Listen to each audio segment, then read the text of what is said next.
kitchen gadget. This is not only a tension paper towel holder, but it also comes with a spray bottle built in. You can easily make cleaners simply by filling up the spray bottle and adding one of the Simple Human cleaning tablets. Then it becomes the ultimate all-in-one cleaning kit, so you have everything you need for a quick and easy cleanup at your fingertips. Amazon kitchen favorite.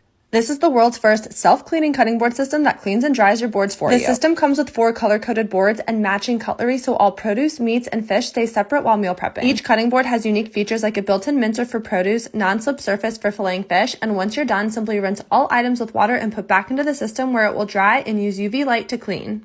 Amazon kitchen favorites. This trash bin attaches to the cabinet door and conveniently opens from both sides. It has an inner bin that's removable for easy cleaning. It also comes with an adhesive hook to attach it to any flat surface. And this non-stick pan comes with a removable handle that makes it easier to wash. The handle also has 2 lock positions and the lid requires no lid holder. Amazon kitchen finds. First is this pack of 2 adhesive sponge holders that are water and rust proof and allow you to hang your sponge on the inside of your kitchen sink. There's plenty of open space for the sponge to drain out properly, and they come in silver and black. And next, if you would like to clear up some countertop space, this adhesive paper towel holder attaches underneath your cabinets really easily. They come in silver, black, and gold and hold up really well when you're ripping paper towels off.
Things on Amazon I actually like. It's a fantastic way to store your eggs, and I love how you can load them in as you get them, and the design will dispense them like they are riding a little slide.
Found 2 water dispensers that are amazing options if you're looking to save some money and not get one of those expensive stands. The first one is a desktop water dispenser. We decided to hide the 5-gallon jug in a basket and feed the tube out the top so we can have it sitting on our kitchen counter. This turned out super aesthetic, and I love that we have a pretty water station on our countertop. The other option is this rechargeable water dispenser that fits right on top of the jug and is less than $15. Each of them are cordless and rechargeable with a USB as well.